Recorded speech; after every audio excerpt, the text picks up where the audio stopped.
is up, Dallas Cowboys fans, Cowboy Nation, football fans in general?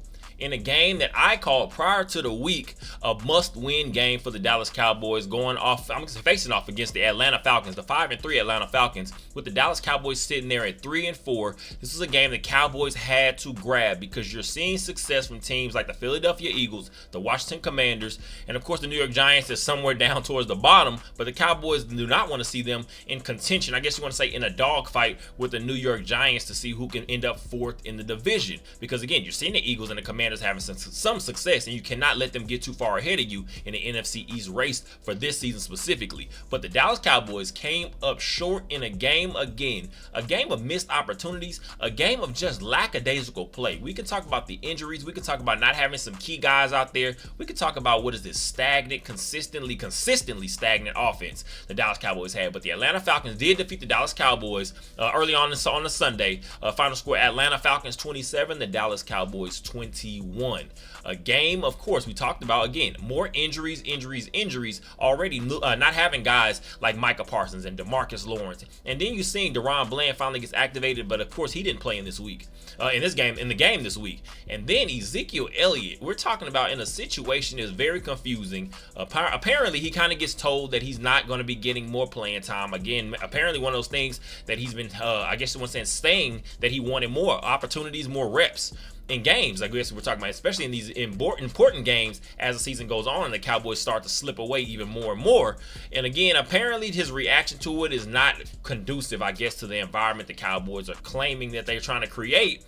And he ends up not even facing, I guess you want to say, getting on the plane and coming along with the team to Atlanta. And apparently it was allegedly reported as it was a mutual decision. So it's very confusing because you did see today that apparently he's going to be playing in the next game. So the Cowboys are now finding themselves in a situation where you're 3-5. And we can get into the X's and O's. We can get into some of the further, I guess you want to say, more of the issues that popped up in this game against the Falcons. But again, in a must-win game, the Dallas Cowboys coming up short, which I did say prior to this game, this is going to be a situation. If the Cowboys come out here with the same lackadaisical play, the same sloppy play, the same bad penalties and mistakes at the wrong times, the worst, absolute worst times, I'll just call it, you're going to find yourself sitting at 3-5. And that's exactly what happened. The Dallas Cowboys are now 3-5, sitting at third in the NFC East. Again, with the Eagles and the Commanders trying to pull away from them, the Cowboys are in for a long ride just to get back in the mix of what you can kind of call, again, a successful season. Because the Cowboys at this point, you're fighting to even be a 500 team at this point. And to me, that could be wishful thinking. Because some of the things that happened in this game were not anything, I guess what you want to say, are going to show any, just maybe even glimmers of hope that the Cowboys can turn this thing around. Again, coming into the week, you knew we were going to have a little bit of different look maybe in the running game, not having Ezekiel Elliott out there. So maybe they're going to say maybe Rico Dowdle, who is also coming back in this I guess you want to say in the game this week. Are you going to be able to see some success from him? What are you going to get out of a guy like Dalvin Cook? Because for some reason this offense is just so slow. It looks, I guess you want to call it just slow paced. It looks like it's again, I kind of called it something I guess you can liken to a 2007, 2008 offense. This looks like it's just more than a decade old type system. And you're watching Mike McCarthy, and you're seeing, again, a lot of the flack that Packers fans were giving him on the way out of Green Bay, where that he was just stale, he did not have any creativity, and he would get very stagnant in play calling. We're talking about motion, lack of motion, I'll call it. And the Dallas Cowboys, this is another game that showed more of that on the offensive side of the ball. The offensive line has not played well, and now you're looking at saying this is a situation where you have to let your offensive line coach go, because this is not a newfound issue. It wasn't the prettiest offensive line last year. We did have some success, but there were certain instances where you could just see some of the weaknesses. And this year, especially when you're talking about bringing in younger players like a Tyler Guyton, who's been kind of in and out. He's been a little banged up as of recently. And then you're talking about Terrence Steele, who's had a little bit of a down season. Zach Martin is not the guy he formerly was. Cooper Beebe, Tyler Smith, these are some guys that have had some solid seasons. I wouldn't call them special, but they're solid seasons up to this point. But then you're asking a guy like Dak Prescott, who I've already seen. Obviously, we already know he's the highest paid player in NFL history, regardless of position. So what you're naturally going to see a lot of people do is say, Dak Prescott, you have got to make some of those special plays. And even as a fan right now, I'm going to say I try to be as I'm going to say maybe as realistic as possible. I find myself kind of doing a little bit more saying Dak Prescott. If you're not seeing a system that you feel like is going to put you in the best position possible, you definitely have the pull at this point, especially not having a no trade clause. Having a no trade clause in your contract, you kind of have a little bit more pull, I would think, being the highest paid player in NFL history, to say we have got to change some things, because all you heard is after the bye week, after this, we're going to figure this thing out. CeeDee Lamb is talking about how he and Dak Prescott are going to be on the same page. But the problem is that is all our receiver. I guess you want to say in the passing game, you don't have many weapons that scare other teams. Jake Ferguson here and there, and I'm gonna say to me more so it's just his usage. It's not the way the talent of the player, because I feel Jake Ferguson is I guess you want to say has the potential to do much more. I believe having 7 catches for 71 yards in this game. I believe CeeDee Lamb had 8 catches, but it was about for 47 yards. So it was kind of more of a dink and dump offense. You're looking at Dak33 having about 133 yards passing, 1 touchdown, no interceptions this game. But again, the offense was not really moving. And you're going to look at the situation and say, what more can we do? You did see Dak Prescott use his legs a lot more, which you kind of heard Jerry Jones recently saying he didn't really want Dak Prescott running around a lot because he's invested a lot of money into him. And to me, that is the worst, I guess you want to say the worst thought process you can have. Because to me, earlier on in Dak Prescott's career, which we can all say pretty much, early on in Dak Prescott's career in general, he found lots of success using his legs, because that's kind of what kept opposing defenses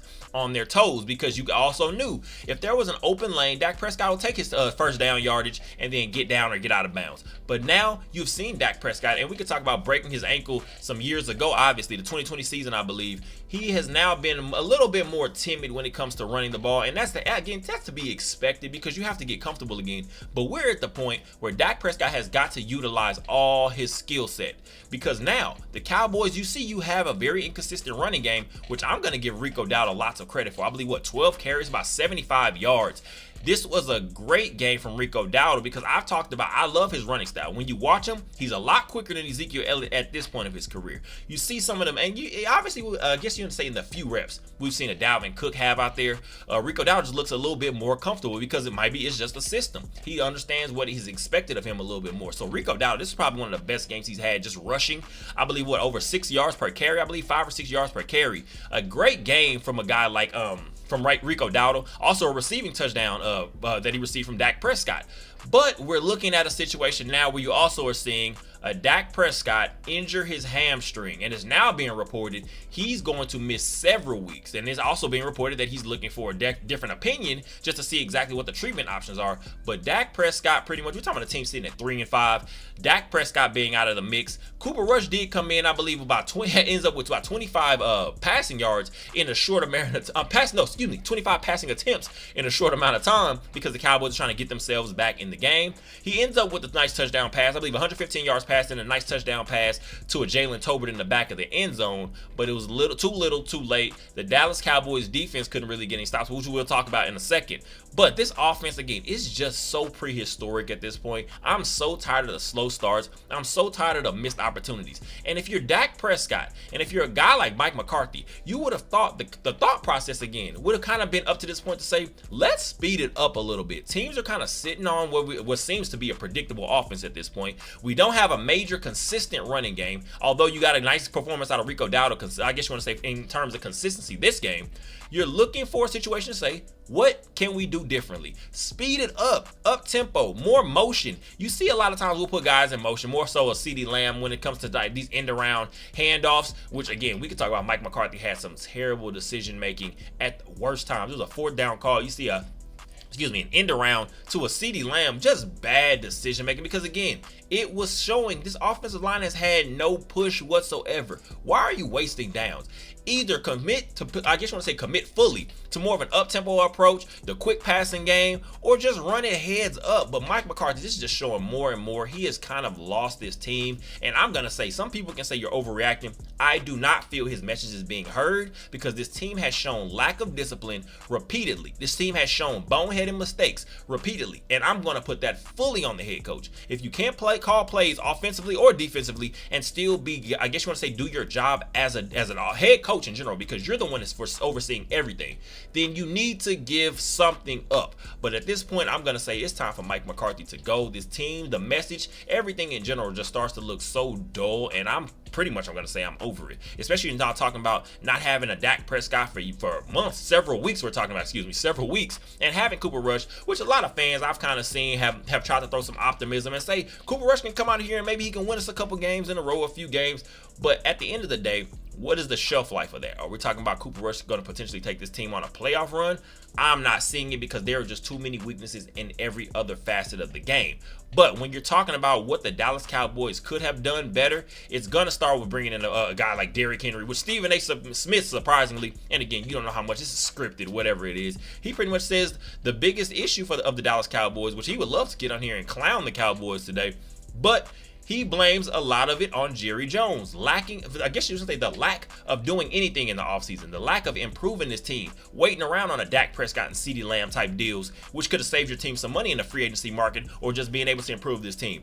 Again, Jerry Jones has always been at the forefront of decision making, so he always deserves majority of the blame because he never lets it be, I guess you would say fails to let it be known when he thinks anything is going well that he had a hand in. So the Dallas Cowboys are just a mess right now, and that's just the offensive side of the ball.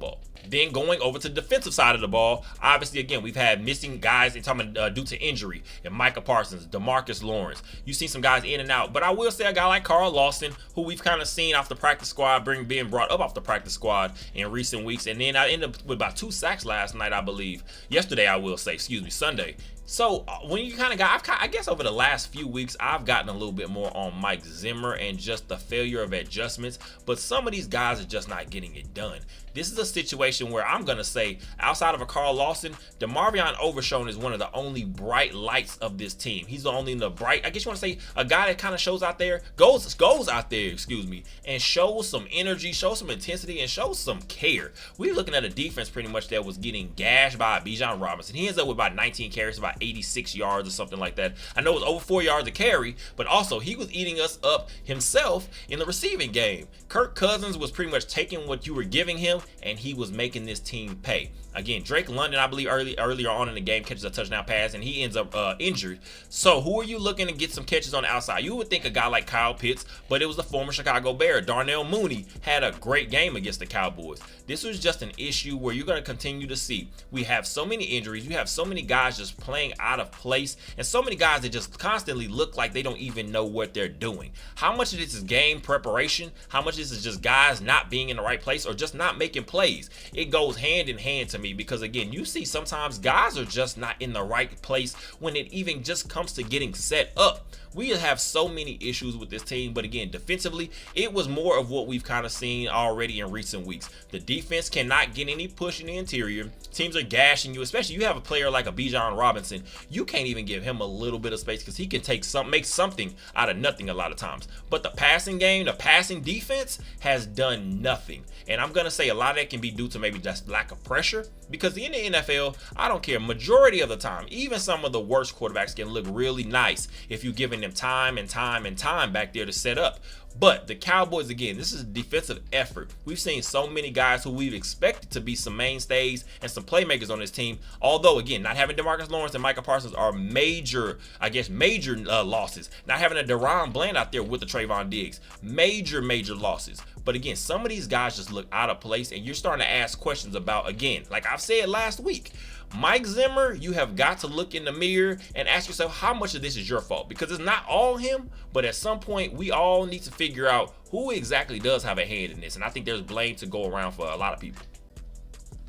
The Dallas Cowboys' next game will be against the Philadelphia Eagles. Again, being at the top of this division right now. The Dallas Cowboys are fighting for their lives. This is pretty much, I'm going to say, a pride game. How much heart do you have? Do you even care that you're getting kicked in the head every single week and doing nothing to fight back about it? We'll see. Like I said, it's going to be pretty much expected that Dak Prescott is going to miss several weeks due to that hamstring injury he said he felt. And he said it was honestly a feeling he had never felt before. So we're looking at a situation where we're saying, Cooper Rush, can you just get one game? Can you just get one game and then focus on next week after that? Just focus on one game at a time. The Dallas Cowboys are not in the position right now to be focused on anything, looking ahead, looking behind. You have got to take advantage and take care of business that's right in front of you. The Philadelphia Eagles are going to come in here and want to push the Dallas Cowboys further in the dirt, and you cannot blame them because this team is right now licking their wounds. They don't look like they're going to have any fight. But again, this is the NFL. We know it's any given Sunday, any given week, anyone can lose to anyone. So come out here, show a little heart, Dallas Cowboys, because again, I'm pretty much like I said last week. I'm definitely on the pessimistic side. I'm sitting here just already starting to look at potentially who the Cowboys could be picking up in the draft. I'm not going to say I'm shutting down the season because of every fan, we have a little bit of drop of that hope that maybe our team can just be that one to be special out of nowhere and kind of turn this thing around. But I'm not going to say I'm counting on it. I'm going to hope for it, but I'm not counting on it. So again, you already still have CeeDee Lamb out there. Hopefully you can unlock a little bit something with a guy like Jalen Tolbert. Maybe Rico Dowdle can start to bring a little bit of more boom to this running game. But again, the Dallas Cowboys are going to be out there with a guy like Cooper Rush. And he has been with this system. I just want to say the system, but he's been with this team, this franchise for a while. So maybe he can just settle in again because you're talking about being a backup. People are not really expecting much out of you. So everything you're doing is pretty much playing with house money. Can you come out here and do something special? We'll see. I hope the Dallas Cowboys can give us something at least to be entertained about. But again, I'm not holding my breath. I appreciate you guys for all the support. Again, the Dallas Cowboys will be facing off against the Philadelphia Eagles on Sunday, I believe 3:30 p.m. Central Time. So the Dallas Cowboys, again, if you don't want to come out here and you're going to make yourself even more of a spectacle for all the wrong reasons, come out here and show a little heart. Show that you can still somewhat keep yourself in the mix of this division because it's still a long season to go. But if you do not make any movement right now, wrap it up, tie a bow on it, and call it quits because this season is over. You'll be pretty much sitting here just counting down the days, I guess you'll say, until the next NFL draft for this fan base. So I appreciate you guys for all the support. Go ahead and like, comment, subscribe, and share. Let me know down below in the comments section, what do you foresee for the Dallas Cowboys going forward? Do you think this season is a wrap? Do you think we can win a few more games? Do you think it's a 6-win team? Do you think we could get to 8-8? Who knows? Let me know down below in the comment section. I appreciate you guys for all the support. As always, enjoy the rest of your day.